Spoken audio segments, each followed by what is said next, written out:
En la mañana del 28 de julio de 1540, en Tower Hill, en Londres, una multitud inmensa se había reunido para presenciar la ejecución de uno de los hombres más poderosos de Inglaterra, un hombre que apenas semanas antes había controlado prácticamente cada aspecto del gobierno del rey Enrique VIII.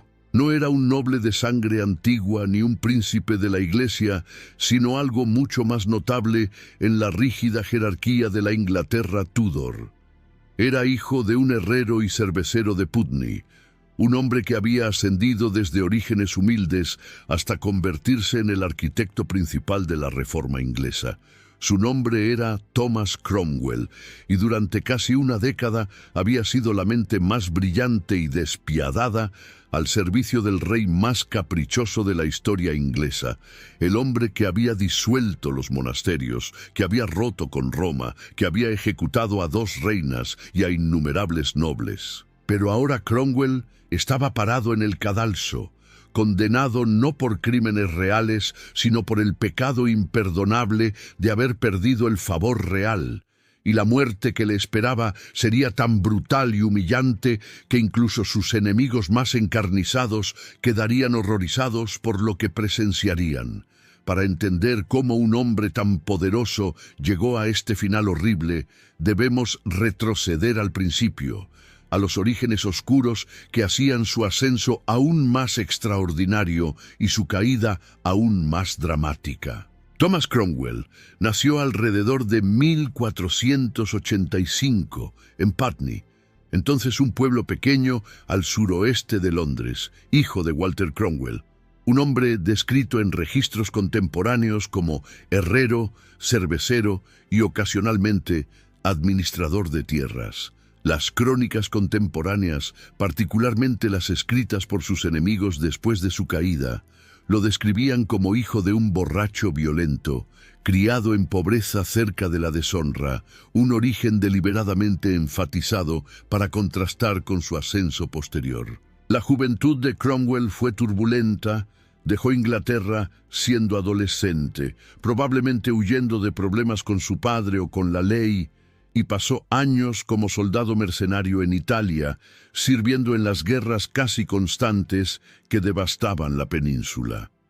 Esta experiencia como mercenario le enseñó lecciones que llevaría a la política inglesa, que la lealtad era mercancía que se compraba y vendía, que la violencia era herramienta legítima de poder, que sobrevivir requería adaptabilidad despiadada sin sentimentalismo. En Italia aprendió también comercio, banca, derecho, absorbiendo conocimientos prácticos mientras viajaba por ciudades-estado italianas, observando cómo funcionaban los Medici en Florencia, cómo los venecianos dominaban el comercio mediterráneo. Regresó a Inglaterra alrededor de 1512, probablemente en sus 20 tardíos, y estableció práctica legal en Londres, especializándose en asuntos comerciales, donde su conocimiento de finanzas italianas le daba ventaja sobre abogados tradicionales, entrenados solo en derecho común inglés. Se casó con Elizabeth Wykes, hija de un comerciante de telas, y tuvieron 3 hijos, estableciéndose como miembro respetable y poco distinguido de la clase comercial londinense. Pero Cromwell era demasiado ambicioso para contentarse con práctica legal provincial. Observaba la corte real con ojo calculador, buscando oportunidad de entrar en círculos de poder real. Su oportunidad llegó cuando atrajo atención del cardenal Thomas Wolsey, el Lord Canciller de Enrique VIII, hombre que, como Cromwell, había ascendido desde orígenes humildes hasta convertirse en figura más poderosa del reino después del rey mismo. Wolsey, reconociendo en Cromwell espíritu similar, talento para administración y falta de escrúpulos aristocráticos que limitaban a muchos nobles, lo reclutó como agente legal y administrativo alrededor de 1520. Durante la década de 1520, Cromwell se convirtió en mano derecha indispensable de Wolsey, ejecutando los proyectos más ambiciosos del cardenal. La disolución de monasterios menores para financiar colegios de Wolsey, negociaciones comerciales complejas, asuntos legales delicados.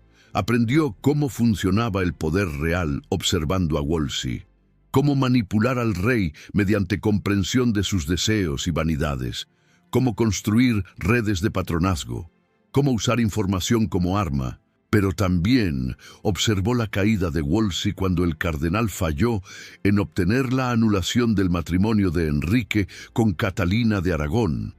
Vio cómo el favor real podía evaporarse instantáneamente, cómo incluso el servidor más leal podía ser sacrificado. Cuando Wolsey cayó en desgracia en 1529, arrestado bajo cargos de traición y muriendo camino a Londres para enfrentar juicio, Cromwell hizo movimiento calculado que definiría su carrera. En lugar de huir o esconderse como otros asociados de Wolsey, Cromwell defendió la memoria de su patrón caído en el Parlamento, arriesgando asociación con traidor condenado, pero haciendo esto de manera que demostraba lealtad sin desafiar al rey. Este acto de coraje controlado atrajo atención de Enrique VIII, quien siempre admiraba audacia calculada, y para 1530 Cromwell había entrado al servicio directo del rey. Su ascenso fue meteórico, de secretario del rey a maestro de las joyas del rey, a canciller del tesoro, a secretario principal y finalmente a vicegerente en asuntos espirituales, acumulando títulos y poder con velocidad que asombraba a nobles de sangre antigua. Lo que hacía a Cromwell invaluable para Enrique era precisamente lo que hacía a los nobles aristocráticos incómodos: su disposición a hacer el trabajo sucio del rey sin cuestionamientos morales, su habilidad para encontrar soluciones legales a problemas políticos imposibles. El mayor problema de Enrique en 1530 era su obsesión con divorciarse de Catalina de Aragón para casarse con Ana Bolena, impedido por la negativa del Papa Clemente VII de anular el matrimonio. Cromwell propuso solución radical que cambiaría Inglaterra para siempre. Si el Papa no daría la anulación, Inglaterra simplemente rompería con Roma, declararía al rey como cabeza suprema de la Iglesia en Inglaterra, y Enrique podría divorciarse a sí mismo. Esta propuesta, el cisma de Roma que iniciaría la reforma inglesa, era revolucionaria en su audacia, y Cromwell la ejecutó con precisión legal y administrativa brillante entre 1532 y 1534. Orquestó el pasaje de una serie de actos parlamentarios que sistemáticamente transferían poder eclesiástico de Roma a la corona: el acta de restricción de apelaciones, el acta de supremacía, legislación que efectivamente creaba una iglesia nacional independiente. Simultáneamente manejó la campaña de propaganda que justificaba el cisma, comisionó tratados teológicos, controló predicadores, censuró oposición, construyó narrativa de que Inglaterra estaba liberándose de tiranía papal extranjera. Los oponentes fueron aplastados con eficiencia despiadada. Thomas More, el humanista más respetado de Inglaterra y ex Lord Canciller, fue ejecutado en 1535 por negarse a jurar el acta de supremacía. John Fisher, obispo de Rochester y uno de los teólogos más distinguidos de Inglaterra, fue decapitado el mismo año por el mismo crimen de mantener lealtad a Roma sobre lealtad al rey.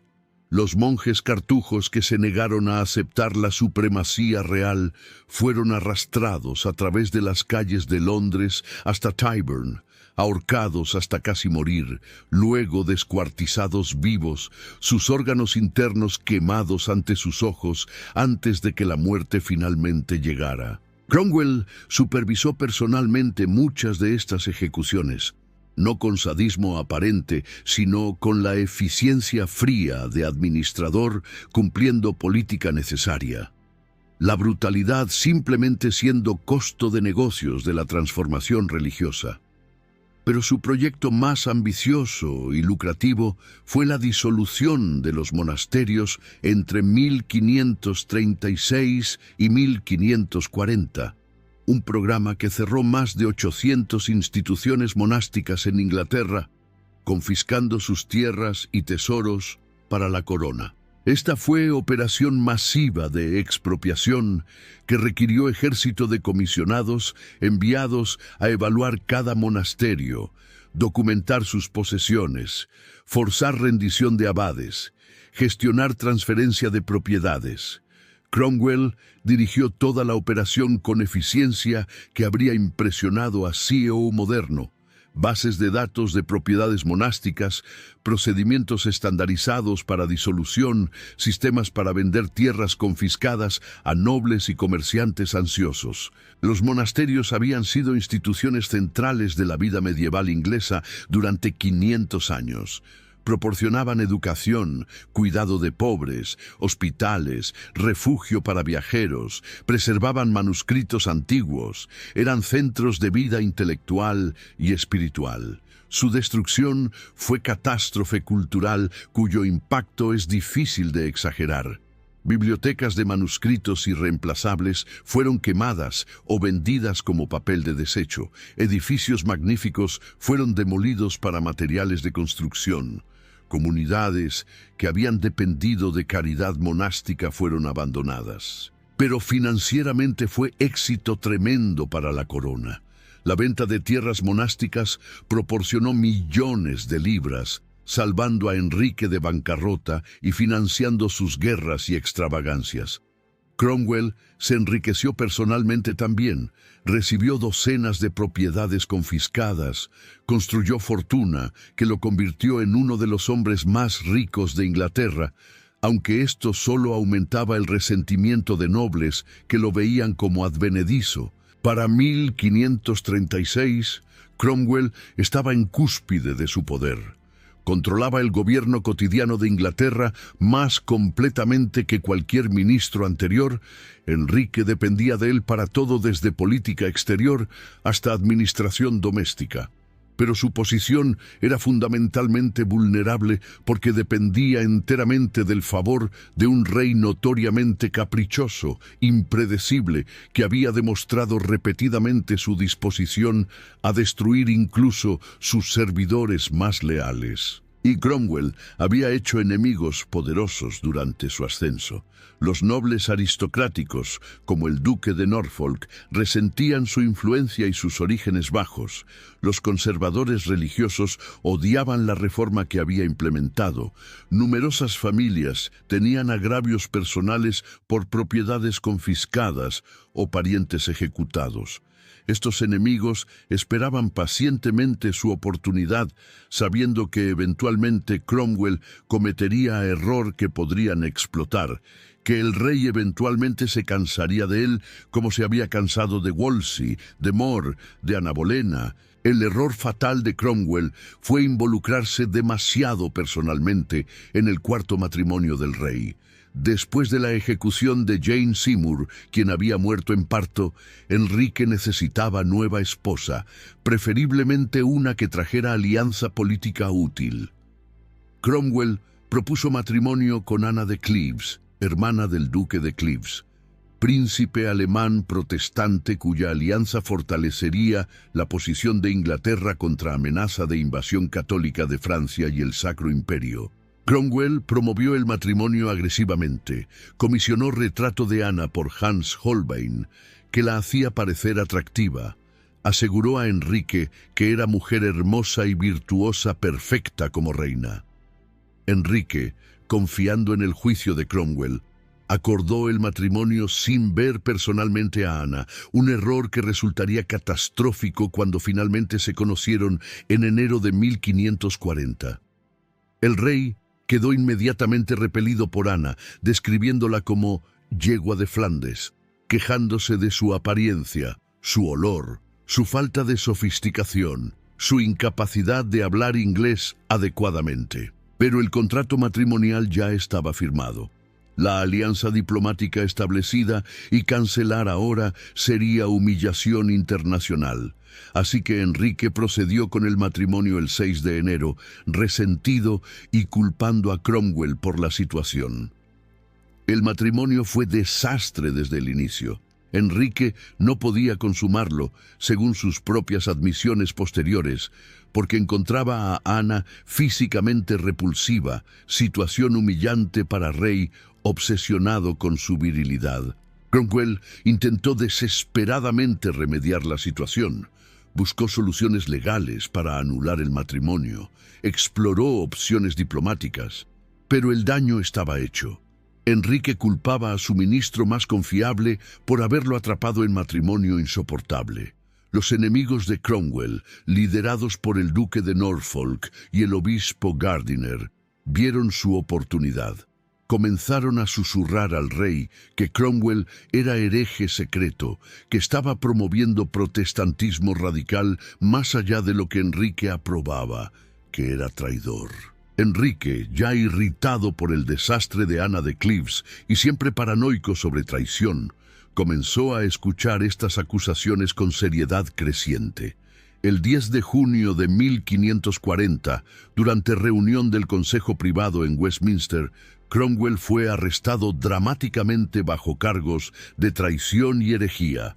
Sus enemigos, habiendo finalmente convencido al rey de que su ministro más poderoso debía ser eliminado. El capitán de la guardia arrancó las insignias de la Orden de la Jarretera de Cromwell públicamente, humillación diseñada para demostrar cuán completamente había caído, cómo todos los honores que había acumulado podían ser removidos instantáneamente.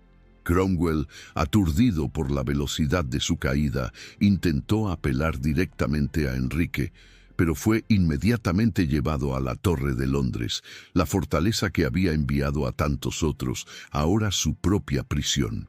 Durante las siguientes semanas, encarcelado en la torre, Cromwell escribió cartas desesperadas a Enrique, suplicando misericordia, protestando su lealtad, recordando al rey todos sus servicios, rebajándose de formas que habrían sido impensables semanas antes. Estas cartas, que sobreviven en los archivos nacionales, son documentos desgarradores que revelan la desesperación completa de hombre que había ejercido poder tremendo y ahora estaba completamente impotente, reducido a súplicas patéticas. Pero Enrique estaba sordo a estas apelaciones. Necesitaba anular su matrimonio con Ana de Cleves rápidamente para poder casarse con Catherine Howard, su nueva obsesión, y necesitaba que Cromwell proporcionara testimonio útil para la anulación. Cromwell, sabiendo que su vida dependía de ser útil al rey hasta el final, proporcionó evidencia detallada de que el matrimonio nunca había sido consumado, testimonio que permitió que la anulación procediera rápidamente. Enrique, habiendo obtenido lo que necesitaba, no mostró gratitud, sino que procedió con la ejecución de su ministro, firmando el acta de attainder el 29 de junio, que condenaba a Cromwell sin juicio formal. El acta lo acusaba de traición por promover herejía, de enriquecerse ilegalmente, de abusar de su poder, cargos mayormente fabricados pero legalmente suficientes bajo las leyes draconianas que el propio Cromwell había ayudado a crear. La ejecución fue programada para el 28 de julio en Tower Hill, el sitio tradicional de ejecuciones de nobles y funcionarios de alto rango, y Cromwell fue informado que sería decapitado, la forma más honorable de ejecución reservada para la nobleza. Pero cuando Cromwell fue llevado al cadalso esa mañana de julio, la multitud reunida podía ver que algo estaba terriblemente equivocado. El verdugo no era el ejecutor experimentado de la torre, sino un sustituto incompetente, posiblemente deliberadamente elegido. El verdugo habitual, que había decapitado limpiamente a Ana Bolena 4 años antes con espada especial en un solo golpe, había sido reemplazado por hombre con hacha común, instrumento mucho menos preciso y más brutal. Cromwell, de 55 años, visiblemente envejecido por semanas de encarcelamiento y terror, subió al cadalso y dirigió breve discurso a la multitud, siguiendo la costumbre de condenados de confesar sus pecados y pedir perdón. Admitió haber sido pecador miserable. Declaró que merecía cualquier muerte que Dios y el rey le dieran, pero mantuvo hasta el final que nunca había sido traidor, que había servido a Enrique fielmente durante toda su carrera. La multitud escuchó en silencio. Cromwell era figura profundamente divisiva, odiado por muchos que culpaban la disolución de los monasterios y las ejecuciones de More y Fisher, pero respetado por otros que reconocían su competencia administrativa. Luego Cromwell se arrodilló en el bloque, extendiendo su cuello para el hacha, preparándose para muerte que esperaba sería rápida, si no completamente indolora. Pero lo que siguió fue horror que chocaría incluso a multitud londinense acostumbrada a ejecuciones públicas. El verdugo incompetente bajó el hacha y falló completamente el golpe limpio, golpeando el cuello de Cromwell en ángulo equivocado. El hacha cortó parcialmente, pero no separó la cabeza. Cromwell comenzó a gritar en agonía, su cuerpo convulsionándose mientras sangre brotaba de la herida horrible, la multitud reaccionando con horror colectivo. El verdugo, pánico visible en su rostro, levantó el hacha nuevamente y golpeó una segunda vez, pero nuevamente falló el golpe preciso, cortando más tejido, pero dejando a Cromwell aún consciente, aún gritando. Los testigos reportarían después que Cromwell intentó levantar su cabeza del bloque, instinto de supervivencia prevaleciendo sobre la inevitabilidad de su destino, sangre cubriendo el cadalso en charco expandiéndose. El tercer golpe cortó más profundamente, pero aún no logró separar la cabeza completamente. El cuello parcialmente cercenado, Cromwell probablemente perdiendo conciencia finalmente por pérdida masiva de sangre y shock. El verdugo, ahora completamente descompuesto, tuvo que golpear cuarta y quinta vez antes de que finalmente la cabeza se separara del cuerpo destrozado, completando ejecución que debería haber tomado un golpe, pero que había requerido 5. La multitud, incluso aquellos que habían venido a celebrar la muerte de Cromwell, estaba horrorizada por la brutalidad de lo presenciado. Ejecución que había sido carnicería torpe, dignidad negada incluso en muerte. Las crónicas contemporáneas registran el evento con detalle inusual, sugiriendo cuán impactante fue incluso para época acostumbrada a violencia. El embajador francés reportó que fue ejecución más torpe que había presenciado, que Cromwell había sufrido terriblemente. Algunos historiadores han especulado que el verdugo incompetente fue elección deliberada, ordenada por Enrique o por enemigos de Cromwell que querían que muriera con máxima humillación y dolor posibles. La evidencia es circunstancial pero sugestiva. Reemplazar al verdugo experto precisamente para esta ejecución particular, cuando la competencia era literalmente cuestión de vida o muerte, parece improbable que fuera accidente. Si fue deliberado, representa crueldad particularmente calculada. Negar a Cromwell incluso la muerte limpia que era derecho de noble, tratarlo en muerte como criminal común destinado a sufrir. El cuerpo decapitado y la cabeza fueron dejados en el cadalso durante horas, como era costumbre. La cabeza eventualmente siendo colocada en pica en el puente de Londres, uniéndose a colección macabra de cabezas de traidores exhibidas allí. La propiedad de Cromwell fue confiscada completamente, su fortuna masiva, sus casas, sus tierras, todo revertido a la corona, su familia dejada empobrecida, su nombre manchado como traidor. Su hijo Gregory, que había sido criado como caballero y casado con hermana de Jane Seymour, logró evitar persecución, pero vivió bajo sombra del nombre de su padre durante el resto de su vida. La reacción a la muerte de Cromwell fue profundamente dividida. Sus enemigos celebraron, viendo justicia divina en que hombre que había destruido tantos fuera destruido tan horriblemente él mismo.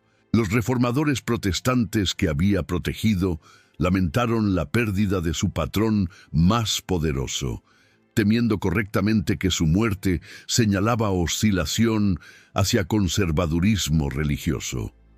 Enrique mismo aparentemente no mostró remordimiento. Se casó con Catherine Howard apenas 3 semanas después de la ejecución de Cromwell, su nueva obsesión, reemplazando completamente cualquier pensamiento sobre su ministro caído. Pero irónicamente, dentro de 2 años, Enrique lamentaría la pérdida de Cromwell. Catherine Howard fue ejecutada por adulterio en 1542. El gobierno se volvió menos eficiente sin administrador brillante de Cromwell. Las finanzas reales se deterioraron. Según algunos relatos, Enrique eventualmente comentó que sus consejeros le habían hecho ejecutar al más fiel servidor que jamás tuvo. Admisión rara de error para monarca notoriamente terco. Pero esta contrición tardía no podía revivir a Cromwell ni compensar el horror de su muerte, y cuando Enrique murió en 1547, fue enterrado junto a Jane Seymour. No hay evidencia de que pensara en Cromwell en sus últimos momentos. La reputación de Cromwell permaneció manchada durante siglos. En Inglaterra católica, bajo María Tudor, era recordado como hereje que había destruido instituciones sagradas. En Inglaterra protestante bajo Isabel, era figura complicada. Los historiadores del siglo XIX lo retrataban típicamente como maquiavélico villano sin principios, cruel oportunista que había servido tirano por ganancia personal sin consideración moral. Solo en el siglo XX comenzó reevaluación seria. Historiadores como Geoffrey Elton argumentaron que Cromwell fue genio administrativo que modernizó el gobierno inglés, creando estructuras burocráticas que durarían siglos. Investigación en archivos reveló extensión de sus reformas. No solo la reforma religiosa, sino transformación de finanzas reales, desarrollo de sistema de consejo privado más eficiente, modernización de administración legal. Sus contemporáneos que trabajaron con él, incluso algunos enemigos, admitieron su capacidad intelectual extraordinaria. Podía dominar detalles de legislación compleja, recordar precedentes legales oscuros, encontrar soluciones creativas a problemas aparentemente insolubles. Hablaba múltiples idiomas fluidamente, había leído ampliamente en historia y filosofía, podía discutir teología con teólogos educados a pesar de carecer de entrenamiento formal. Su correspondencia, miles de cartas que sobreviven en archivos nacionales, revelan mente que trabajaba constantemente, escribía frecuentemente hasta tarde en la noche, manejaba docenas de asuntos simultáneamente. Nunca parecía olvidar detalle. Pero esta misma capacidad lo hacía amenazante para nobles tradicionales que veían su competencia como reproche a su propia mediocridad, que resentían que hijo de herrero pudiera superarlos en cada aspecto de gobierno. La muerte de Cromwell ilustra verdad brutal sobre poder en cortes absolutistas. No importa cuán capaz seas, cuánto logres, cuán indispensable parezcas, todo depende del capricho de un solo hombre. Cromwell había servido a Enrique brillantemente durante décadas. Había resuelto el problema del divorcio, que nadie más podía resolver. Había enriquecido la corona masivamente. Había transformado Inglaterra fundamentalmente. Pero un matrimonio desafortunado, conspiración de enemigos y momento de paranoia real bastaron para destruirlo. Y murió horriblemente, no porque fuera incompetente o desleal, sino porque había perdido favor real. Su ejecución torpe añade capa final de tragedia. Después de vida de servicio brillante, se le negó incluso dignidad de muerte limpia, su fin reducido a carnicería pública que reflejaba brutalidad del sistema que había servido. La cabeza de Cromwell permaneció en el puente de Londres hasta que se pudrió y cayó o fue removida. Su destino final desconocido, ningún monumento marcando su tumba, si es que fue enterrado formalmente. Pero su legado sobrevivió su muerte horrible. La Iglesia de Inglaterra que ayudó a crear perduró, volviéndose central a identidad nacional inglesa. Las estructuras administrativas que construyó formaron base de gobierno moderno británico. Las tierras monásticas que confiscó, redistribuidas a nueva clase de terratenientes, crearon cambios sociales que acelerarían eventualmente transformación de Inglaterra de sociedad feudal a capitalista comercial. Los precedentes legales que estableció, particularmente alrededor de supremacía parlamentaria y real, influenciarían desarrollo constitucional británico durante siglos. Y la reforma que implementó, aunque motivada por política más que teología, cambió permanentemente paisaje religioso no solo de Inglaterra, sino eventualmente de gran parte del mundo anglófono. Irónicamente, el hombre que murió manchado como traidor y hereje se convertiría en figura fundacional de identidad protestante inglesa, su trabajo sobreviviendo y prosperando mucho después de que su nombre había sido borrado. La historia de Thomas Cromwell es finalmente estudio en ascenso y caída, de herrería de Putney a consejo del rey, de poder casi absoluto a ejecución carnicera, toda una vida comprimida en arco trágico de ambición, logro y destrucción. Es recordatorio de que en sistemas autoritarios el mérito cuenta menos que el favor, que el talento no protege contra capricho, que incluso los más poderosos están a un error de ruina completa, y es testimonio de la brutalidad de la época Tudor, cuando incluso muerte de ministro más poderoso del rey podía ejecutarse con incompetencia horrible que prolongaba agonía, negando dignidad que toda vida humana debería recibir en su final. La mañana del 28 de julio de 1540 terminó con el cuerpo destrozado de Thomas Cromwell siendo removido del cadalso manchado de sangre. Su cabeza separada finalmente después de 5 golpes torpes. Había sido hijo de herrero, soldado mercenario, abogado, ministro real, reformador de Inglaterra y finalmente víctima del mismo sistema de terror político que había ayudado a crear y perfeccionar. Su muerte demostró que nadie, sin importar cuán alto ascendiera, estaba seguro en la corte de Enrique VIII, que el rey que había ejecutado 2 esposas, su mejor amigo, su consejero más confiable, no respetaría ninguna lealtad cuando ya no le convenía.